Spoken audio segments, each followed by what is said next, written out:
All right, well, as Chloe said, I'm Patrick Werksma. I'm a partner and co-founder at Playbooked, and excited to be up here with Lisa. So, 6 years now, you've been at Great Clips. Yes. As we all know, that's a pretty good stint for a marketer. What was your journey prior to coming to Great Clips? First of all, I'm one of the newbies at Great Clips still. Oh, wow. Yeah, long 10 years at Great Clips, but I've had quite the adventure. I mean, I also worked at a hotel right out of college, so maybe some common themes there, but my career has spanned all of the Minneapolis-St. Paul market. I worked for a stint at Pillsbury, which is now General Mills, 3M for several years across several divisions of 3M. I took some time to start my own business that was retail-based, grew it, was a franchisor, had several locations with that. As I exited that business, went to Best Buy, spent 9 years at Best Buy. My last 3 years, I was leading marketing for the Geek Squad, which is a fun, iconic brand that we did a lot of rebranding around during that time. I told my brother-in-law works for Geek Squad, so I told him I was up here with his old boss. I'm a fan. So, was there anything that, that attracted you into Great Clips? Yeah, I mean, certainly the franchising part of it. So because we had become franchisors when I had my previous business, I was really drawn to that model. And Great Clips is 100% franchisee owned. And so I love just working with these people who have invested their life savings to help grow the business and grow their own business. They're entrepreneurs in their own right, and so really working together with them to create this enduring brand was really attractive. As well as it's a smaller company, it's family owned, which can be good and bad at sometimes, but just very engaged culturally that I really appreciated. So that will make my next question kind of two-part, because you guys in 2020, you announced that you were becoming the official partner of the NCAA. Yeah. And that was delayed a year. Yes, right? it was. Because March Madness got canceled. Yeah. You guys, I believe that article came out right before COVID arrived in the United States. Yes. Yeah. Yes. Well, I guess, so that's the point of it. My question is, when you guys decided to make that partnership, as multi-year, that's no light commitment. Right. What were the driving factors into wanting to become the official hair salon of the NCAA? So we have, because we are a national brand in the U.S. and we have locations across Canada as well, we have what we call our system-wide media portfolio, and it's all about creating breadth and depth and continuity and being part of a bigger brand, really supporting our franchisees so that they don't individually have to go do their own brand marketing across all their different markets and locations. And so we have this system-wide media portfolio that's focused on high-profile sports, extreme sports, a key drive time for us, which is back to school, and then always on digital. And so we decided to, and Great Clips kind of had a long-term relationship with NASCAR over many, many years. They decided to exit NASCAR, and so we were trying to figure out what was the right portfolio mix of partnerships for us. And we started with NHL, so we have a partnership with the NHL, multi-year as well. And that was going great. We wanted to pursue NCAA, and that took many, many years, mostly because we couldn't figure out how to make the budget work for us. But it was really exciting as we were heading into 2020. We got that deal done, and I would say that there was many factors that were really interesting to us with NCAA and just college sports in general. One was, the breadth. Really getting that reach across such huge audiences. Also the diversified audiences, because you have both the student fans, you have alumni fans, you have that community connection with college sports that was really interesting to us, because again, we're looking for breadth across all of our locations and markets. And then It was really the coverage from a calendar standpoint, from that geographical standpoint, that was meaningful to us, as well as those talent extensions, because it's not only getting talent extensions with NIL, but also with broadcasters and just all the connections that the NCAA partnership brings to us for our brand.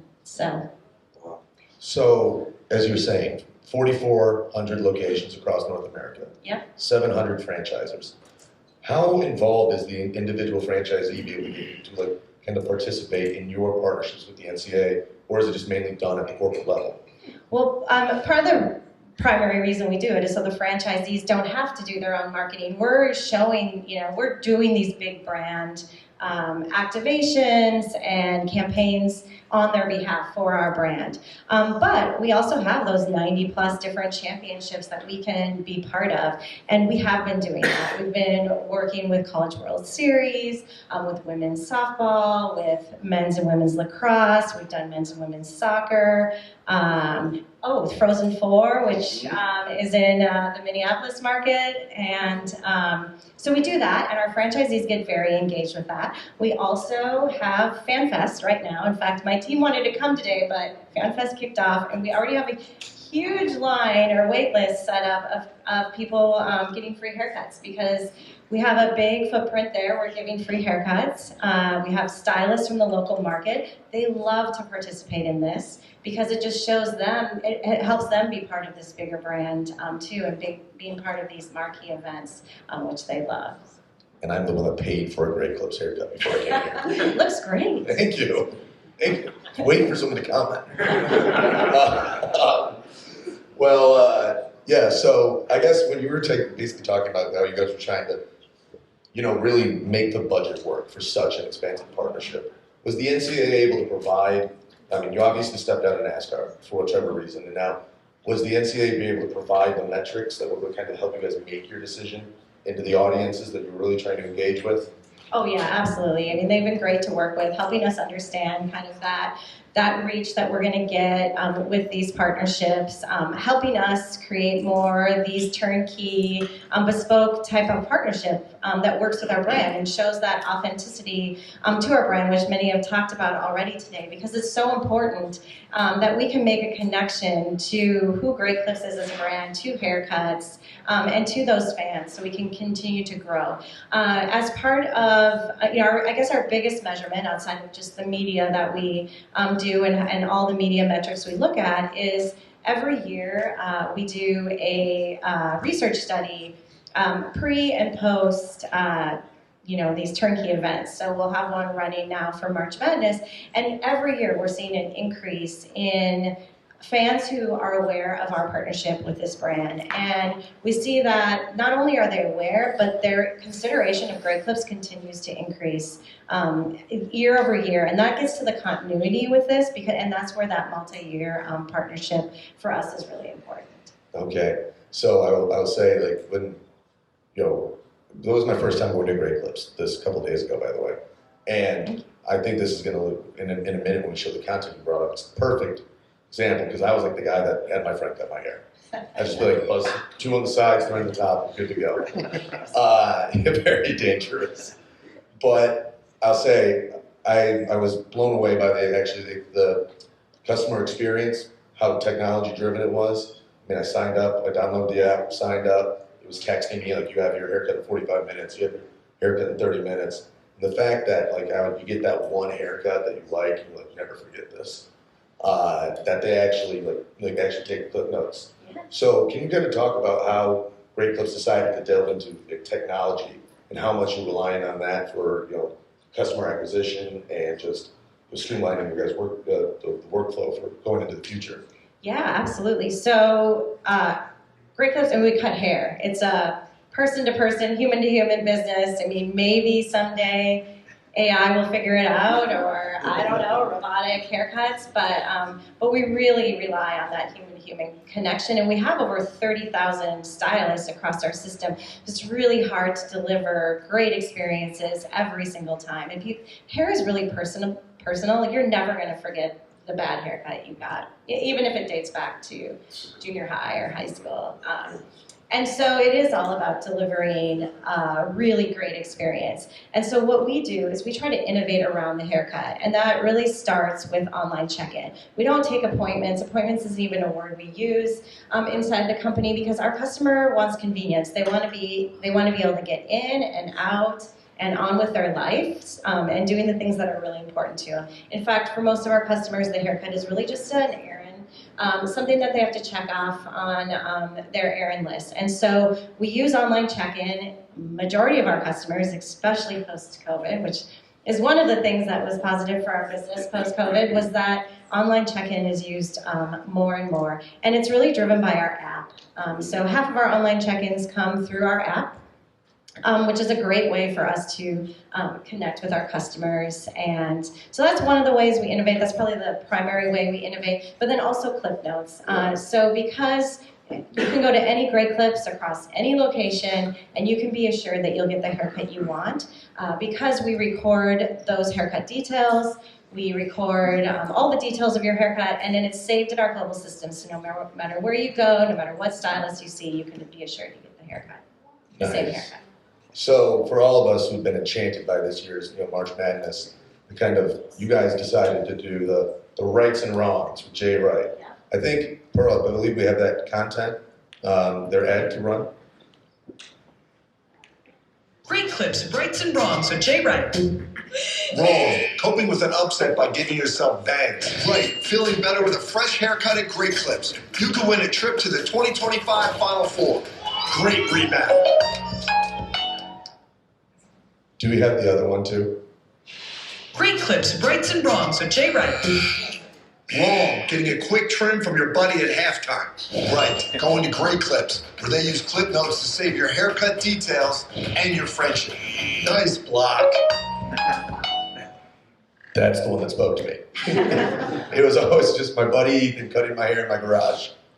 But yeah, so I would love to know why, just if you could walk us through this activation. Yeah, so I mean, it all started with the fact that, when we look at March Madness, it's all about the little things, right? It's all about the little things that you have to get right to have that great March Madness experience. From a fan standpoint, it's about picking the right brackets or clearing your schedule or whatever it is to have that great experience. And then obviously it's about getting that confidence boosting haircut before the game tip-off, and that's what we decided to focus on. It was great. We, came up with the idea of working with Jay Wright right away, and he's been awesome to work with.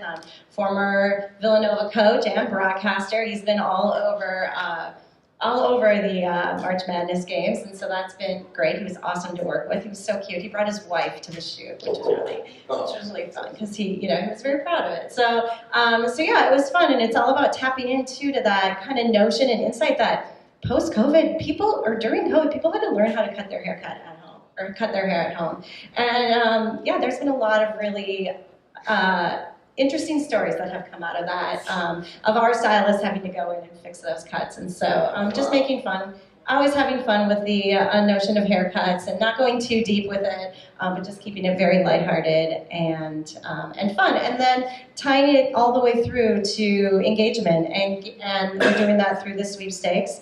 For the first time ever, we are including the sweepstakes entry through the Great Clips app. And so if you haven't done it already, please download the Great Clips app and enter the sweepstakes to win.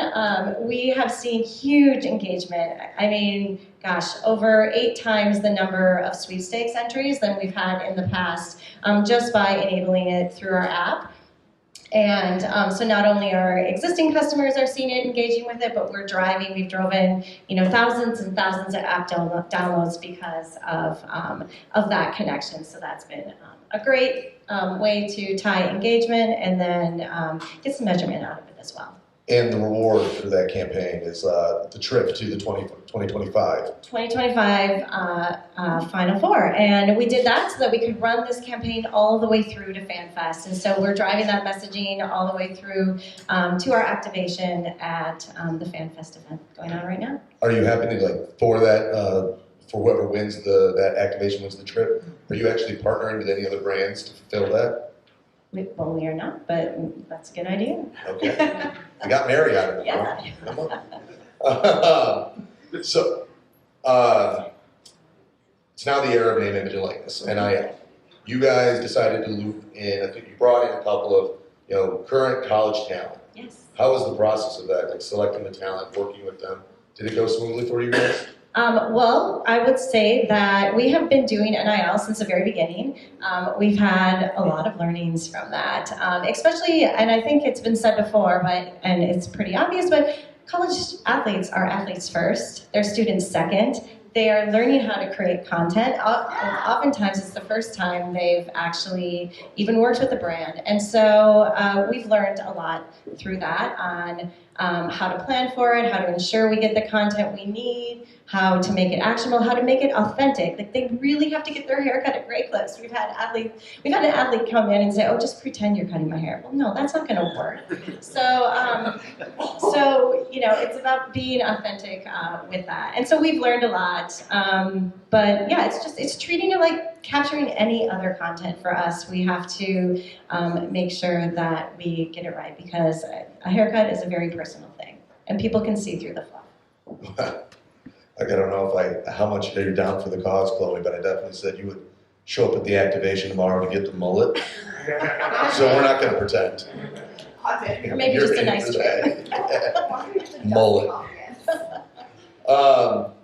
Yeah, so I believe we have some of the content that you had the athletes create. Yeah. So we worked with Gabby Gregory from Kansas State and Kyle Filipowski from Duke, and that's some of their content.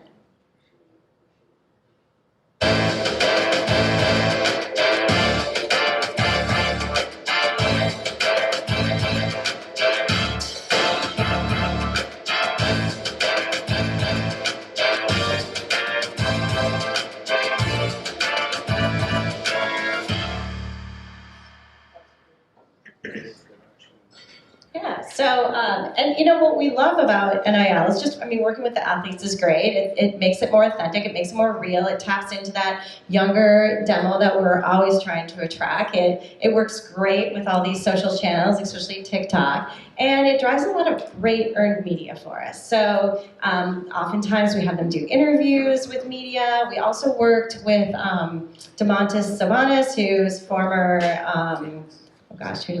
Gonzaga player and now plays for the Kings. He did content for us as well, and it just creates a really good story that media loves to talk about. And we had, I think, over 39 articles through our NIL and content that we created alone, so that was really great. Now, with these athletes you've contracted, do you guys have plans to work with them as they progress into professional careers? We'll see. We'll see because it's also really risky in terms of what are they going to continue to be great brand ambassadors for us? What are they going to do? But yeah, we're always talking about that. How do we continue to grow with these athletes? And we work with a lot of professional athletes as well, and we continue to expand it. We have a deal right now with the PWHL, and so we've been working with a lot of those. Hockey players and like Hillary Knight and Sarah Nurse, and so we're continuing that journey with those athletes as well. We could see it happening with college. Now, the name, image, and likeness at its core. The rules, it just allows athletes to really be able to make money in their own name, their own likeness on their own time. Now, if they decide they want to actually use their markings, wear their uniforms, or their school's branding, it becomes a co-branded deal, and not as simple as just working with the athlete. I see in this content you guys chose not to go with the marks. Was there kind of a process in that decision making? Was it getting too complicated or too much friction?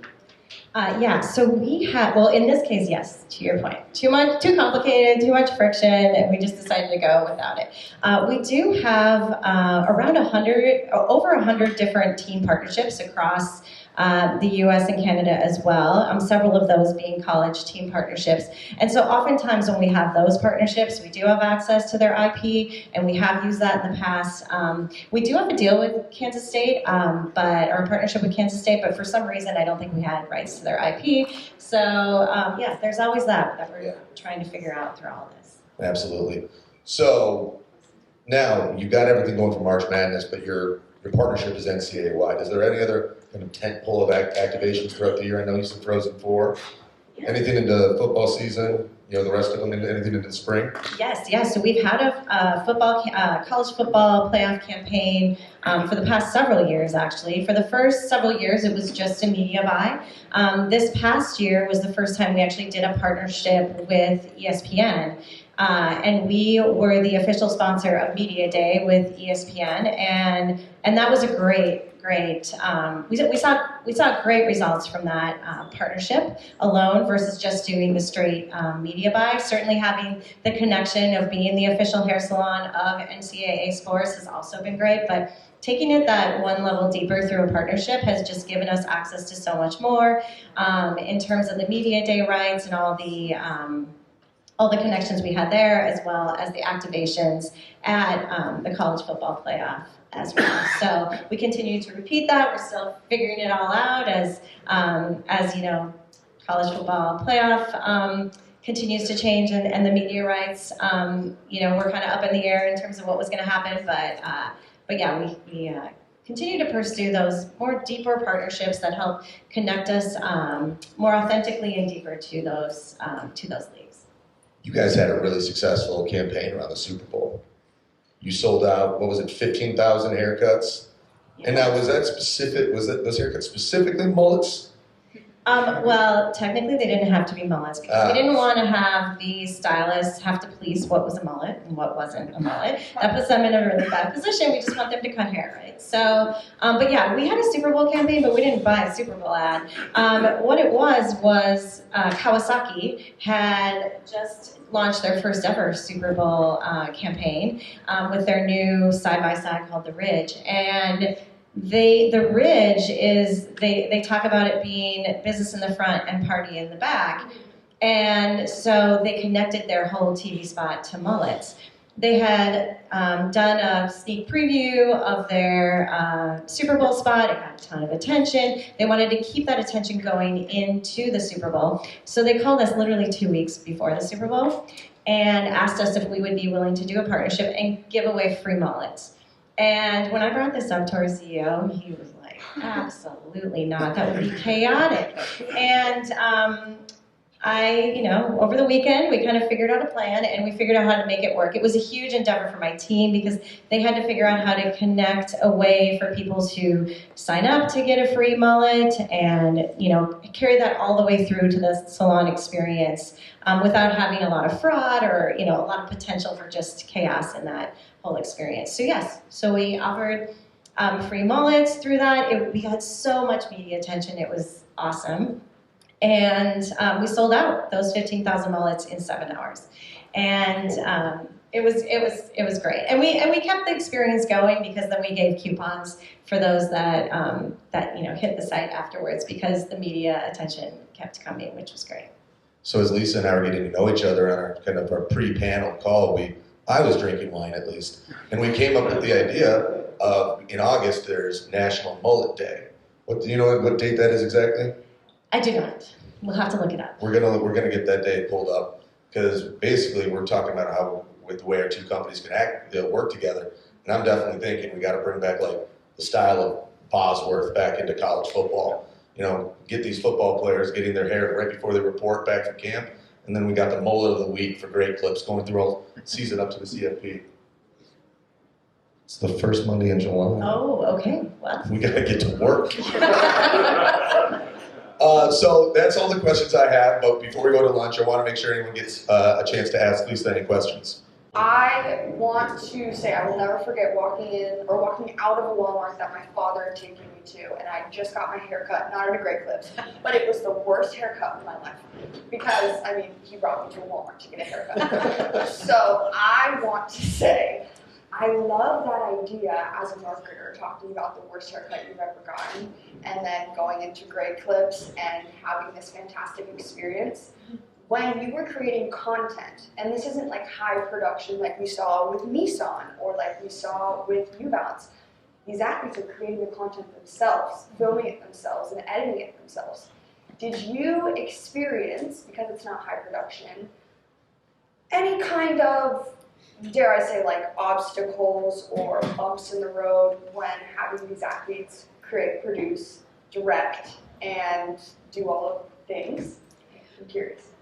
Yes, and that's why in this case we actually did it, or our influencer agency actually created the content for us, because at the beginning we did have that, because the hair, it's really hard to capture like the essence of a haircut and get it right without having it be right for people judging it or making negative comments on it. And so yeah, it is really hard to do. But I will say we're doing it more and more, where we are having creator produced content, and we're learning a lot from it in order to figure out how to make it work for our brand. And I love it, because when I saw those 2 videos, I was like, that is so authentic. And as a Gen Zer, when I see that content, I'm like, not only do I see where I'm going to get my next haircut, but I also see myself in that. It's relatable, and it makes me want to go get a haircut there. So props to you guys. It was a wonderful campaign. Thank you. Yeah.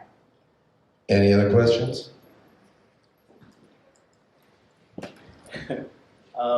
So I'm the youth sports guy.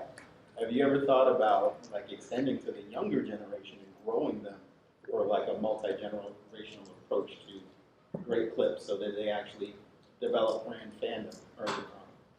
Yes, we have, and we've been talking about that a lot. And it is because we're a franchise brand, and of course we have markets doing things, or even franchisees doing things. A lot of franchisees, support their local teams.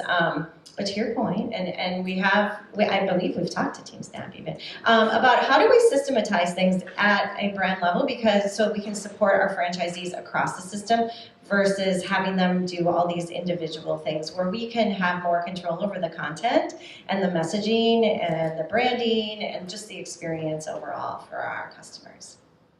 Yeah, and we even just a couple weeks ago, we met with the president of AAU, and they're basically coming to us to ask, look for these types of opportunities across the 800,000 athletes that they have across country. So I think there's definitely something there.